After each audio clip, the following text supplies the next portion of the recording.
ನಮಸ್ಕಾರ ಫ್ರೆಂಡ್ಸ್, ಶ್ರೀದೇವಿ ಪಾಕಶಾಲೆಗೆ ಸ್ವಾಗತ. ನಾನಿಂದು ಮನೆಯಲ್ಲಿ ಅತಿ ಸುಲಭವಾಗಿ ಮಸಾಲೆ ಎಗ್ ಕರಿ ಯಾವ ರೀತಿ ಮಾಡಬೇಕೆಂದು ತೋರಿಸಿಕೊಡುತ್ತೇನೆ, ಬನ್ನಿ. ಮೊದಲಿಗೆ ನಾನಿಲ್ಲಿ 2 ಮೀಡಿಯಂ ಗಾತ್ರದ ಈರುಳ್ಳಿಯನ್ನು ಸಣ್ಣದಾಗಿ ಕಟ್ ಮಾಡಿಕೊಂಡಿರ್ತೀನಿ ಮತ್ತು ಅದರ ಜೊತೆಗೆ 1 ಟೊಮೆಟೊ, 5 ರಿಂದ 6 ಮೆಣಸು ಕಾಳು, 3 ಲವಂಗ, 2 ಏಲಕ್ಕಿ, ಅರ್ಧ ಇಂಚು ಚಕ್ಕೆ, ಅರ್ಧ ಇಂಚು ಹಸಿ ಶುಂಠಿ, ಬೆಳ್ಳುಳ್ಳಿ ಮತ್ತು ಪುದೀನ, ಕೊತ್ತಂಬರಿ ಇದೆಲ್ಲವನ್ನು ತೆಗೆದುಕೊಂಡಿರುತ್ತೇನೆ.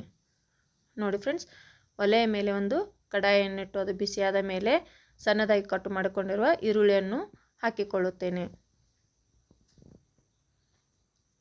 ಇದರಲ್ಲಿರುವ ನೀರಿನಂಶ ಹೋಗುವವರೆಗೂ ಇದನ್ನು ಸ್ವಲ್ಪ ಫ್ರೈ ಮಾಡಬೇಕು.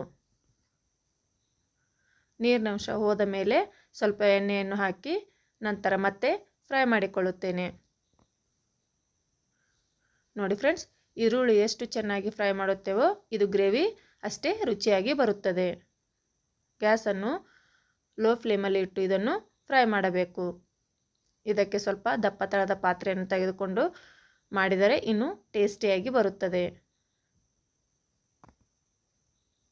ನೋಡಿ ಫ್ರೆಂಡ್ಸ್, ನಂತರ ಬೆಳ್ಳುಳ್ಳಿ ಮತ್ತು ಹಸಿ ಶುಂಠಿಯನ್ನು ಹಾಕಿ ಹುರಿದುಕೊಳ್ಳುತ್ತೇನೆ. ಇವೆಲ್ಲ ಪದಾರ್ಥಗಳನ್ನು ಹಸಿ ವಾಸನೆ ಹೋಗುವವರೆಗೂ ನೀಟಾಗಿ ಫ್ರೈ ಮಾಡಿಕೊಂಡರೆ ಇದು ಗ್ರೇವಿ ತುಂಬ ಟೇಸ್ಟಿಯಾಗಿ ಬರುತ್ತದೆ.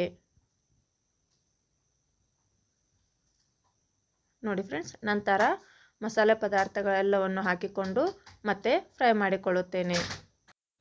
ನೋಡಿ ಫ್ರೆಂಡ್ಸ್, ನಾನು ತೋರಿಸಿಕೊಡುವ ರೀತಿಯಲ್ಲಿ ಎಗ್ ಮಸಾಲೆ ಗ್ರೇವಿಯನ್ನು ಮಾಡಿದರೆ ಸೇಮ್ ಹೋಟೆಲ್ ಅಥವಾ ಡಾಬಾದಲ್ಲಿ ಯಾವ ರೀತಿ ಮಾಡುತ್ತಾರೆಯೋ ಅದೇ ಟೇಸ್ಟ್ ಬರುತ್ತದೆ.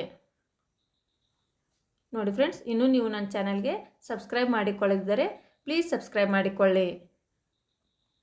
ನೋಡಿ, ಇವೆಲ್ಲವನ್ನು ಈ ರೀತಿ ನೀಟಾಗಿ ಫ್ರೈ ಮಾಡಿಕೊಳ್ಳಬೇಕು.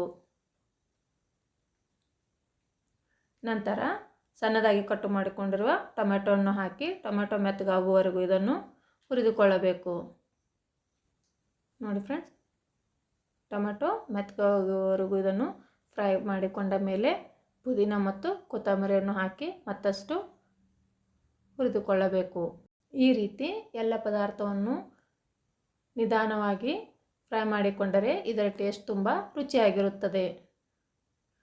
ನೋಡಿ, ಈಗ ಎಲ್ಲವನ್ನು ನಾನು ಫ್ರೈ ಮಾಡಿಕೊಂಡಿರುತ್ತೇನೆ. ಇದು ತಣ್ಣಗಾಗಲು ಬಿಟ್ಟಿರುತ್ತೇನೆ.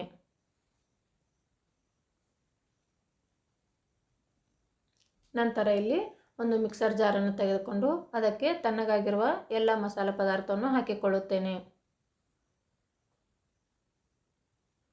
ನೋಡಿ ಫ್ರೆಂಡ್ಸ್, ನಾನು ಇಲ್ಲಿ ಅರ್ಧ ಹಸಿ ತೆಂಗಿನಕಾಯಿ ತುರಿಯನ್ನು ತೆಗೆದುಕೊಂಡಿರುತ್ತೇನೆ. ಇದಕ್ಕೆ ಒಣ ತೆಂಗಿನಕಾಯಿಯನ್ನು ಕೂಡ ಹಾಕಿಕೊಳ್ಳಬಹುದು. ನೋಡಿ ಫ್ರೆಂಡ್ಸ್, ಕೆಲವೊಬ್ಬರು ಒಣ ತೆಂಗಿನಕಾಯಿಯನ್ನು ತೆಗೆದುಕೊಂಡು ಅದನ್ನು ಹುರಿದು ಕೂಡ ಹಾಕಿಕೊಳ್ಳುತ್ತಾರೆ. ಆದರೆ ನಾನಿಲ್ಲಿ ಅರ್ಧ ಹೋಳು ಹಸಿ ತೆಂಗಿನಕಾಯಿಯನ್ನು ತೆಗೆದುಕೊಂಡು ಅದನ್ನು ತುರಿಯೋ ಮನೆಯಿಂದ ತುರಿದು ಹಾಕಿಕೊಂಡಿರುತ್ತೇನೆ. ನೋಡಿ, ಇದೆಲ್ಲವನ್ನು ರುಬ್ಬಿದ ನಂತರ ಈ ರೀತಿ ಪೇಸ್ಟಾಗಿ ಬರುತ್ತದೆ. ಇಷ್ಟು ನೈಸಾಗಿ ರುಬ್ಬಿದರೆ ಮಾತ್ರ ಇದು ಟೇಸ್ಟಿಯಾಗಿ ಬರುತ್ತದೆ. ನಂತರ ಒಲೆಯ ಮೇಲೆ ಒಂದು ಕಡಾಯಿಯನ್ನಿಟ್ಟು ಅದಕ್ಕೆ 3 ರಿಂದ 4 ಟೇಬಲ್ ಸ್ಪೂನ್ ಎಣ್ಣೆಯನ್ನು ಹಾಕಿಕೊಂಡಿರುತ್ತೇನೆ. ನೋಡಿ ಫ್ರೆಂಡ್ಸ್, ಎಣ್ಣೆ ಬಿಸಿಯಾದ ಮೇಲೆ ನಾವಿಲ್ಲಿ ಮೊದಲೇ ರುಬ್ಬಿಕೊಂಡಿರುವ ಗ್ರೇವಿಯನ್ನು ಹಾಕಿಕೊಳ್ಳುತ್ತೇನೆ.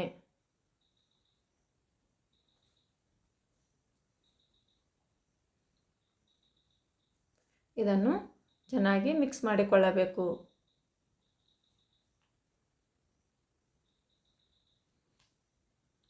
ನೋಡಿ ಫ್ರೆಂಡ್ಸ್, ಈ ರೀತಿ ಎಣ್ಣೆಯ ಜೊತೆಗೆ ಇದು ಮಿಕ್ಸ್ ಆಗುವವರೆಗೂ ಇದನ್ನು ಮಿಕ್ಸ್ ಮಾಡಿಕೊಂಡು ನಂತರ ಸ್ವಲ್ಪ ಚಿಲ್ಲಿ ಪೌಡ್ರನ್ನು ಹಾಕಿಕೊಳ್ಳುತ್ತೇನೆ. ಮೊದಲೇ ಮಸಾಲ ಪದಾರ್ಥಗಳನ್ನು ಹಾಕಿಕೊಂಡಿರುವುದರಿಂದ ಚಿಲ್ಲಿ ಪೌಡ್ರನ್ನು ನೋಡಿಕೊಂಡು ಹಾಕಿಕೊಳ್ಳಬೇಕು. ನಂತರ ನಿಮಗೆ ಲಿಕ್ವಿಡ್ ಯಾವ ಗಾತ್ರದಲ್ಲಿ ಬೇಕೋ ಅಷ್ಟು ನೀರನ್ನು ಸೇರಿಸಿಕೊಳ್ಳಿ. ನೋಡಿ ಫ್ರೆಂಡ್ಸ್, ನಾನು ಈ ರೀತಿಯಲ್ಲಿ ಹಾಕಿಕೊಂಡಿರುತ್ತೇನೆ. ನಂತರ ಧನಿಯಾ ಪೌಡ್ರನ್ನು ಸೇರಿಸಿಕೊಂಡು ಎಲ್ಲವನ್ನು ಚೆನ್ನಾಗಿ ಮಿಕ್ಸ್ ಮಾಡಿಕೊಳ್ಳುತ್ತೇನೆ.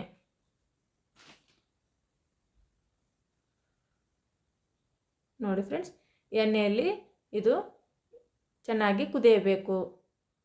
5 ರಿಂದ 6 ನಿಮಿಷಗಳ ಕಾಲ ಗ್ಯಾಸನ್ನು ಲೋ ಫ್ಲೇಮಲ್ಲಿ ಇಟ್ಟುಕೊಂಡು ಇದನ್ನು ಕುದಿಸಿಕೊಳ್ಳಬೇಕು. ನಂತರ ನಾನು ಇಲ್ಲಿ ಮೊದಲೇ 6 ಮೊಟ್ಟೆಯನ್ನು ತೆಗೆದುಕೊಂಡು ಬಾಯ್ಲ್ ಮಾಡಿಕೊಂಡಿರುತ್ತೇನೆ.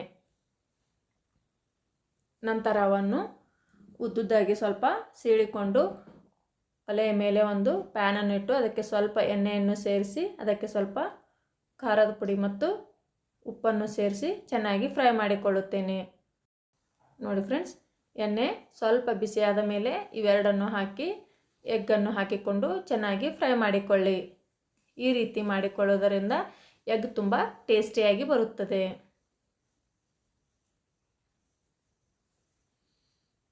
ನೋಡಿ ಫ್ರೆಂಡ್ಸ್, ಎಣ್ಣೆ ಪೂರ್ತಿಯಾಗಿ ಬಿಸಿಯಾಗಬಾರದು, ಸ್ವಲ್ಪ ಬಿಸಿಯಾದರೆ ಮಾತ್ರ ಇದು ಚೆನ್ನಾಗಿ ಬರುತ್ತದೆ.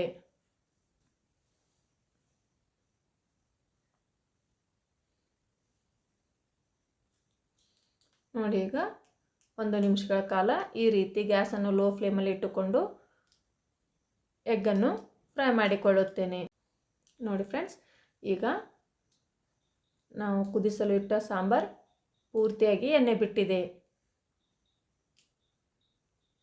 ವಾವ್, ಎಷ್ಟು ಟೇಸ್ಟಿಯಾಗಿ ಬಂದಿದೆ.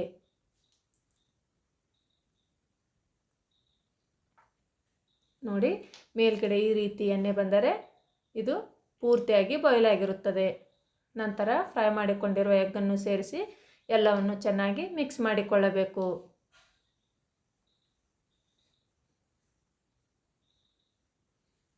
ನೋಡಿ ಫ್ರೆಂಡ್ಸ್, ಈಗ ಎಗ್ ಮಸಾಲ ಗ್ರೇವಿ ರೆಡಿ ಆಯಿತು. ನೀವು ಮನೆಯಲ್ಲಿ ಇದನ್ನು ಒಮ್ಮೆ ಟ್ರೈ ಮಾಡಿ ನೋಡಿ. ನಿಮಗೆ ಇಷ್ಟವಾದರೆ ಪ್ಲೀಸ್ ಒಂದು ಲೈಕ್ ಮಾಡಿ, ಶೇರ್ ಮಾಡಿ, ಕಮೆಂಟ್ ಮಾಡಿ ಮತ್ತು ಇನ್ನೂ ನನ್ನ ಚಾನಲ್ಗೆ ಸಬ್ಸ್ಕ್ರೈಬ್ ಮಾಡಿಕೊಳ್ಳಿದ್ದರೆ ಪ್ಲೀಸ್ ಸಬ್ಸ್ಕ್ರೈಬ್ ಮಾಡಿಕೊಳ್ಳಿ. ನೋಡಿ, ಈಗ ಎಗ್ ಮಸಾಲೆ ಗ್ರೇವಿ ರೆಡಿ ಆಯಿತು. ಇದು ಬಿಸಿ ಚಪಾತಿ, ರೋಟಿ ಮತ್ತು ಅನ್ನ ಜೊತೆಗೆ ತುಂಬ ಟೇಸ್ಟಿಯಾಗಿರುತ್ತದೆ.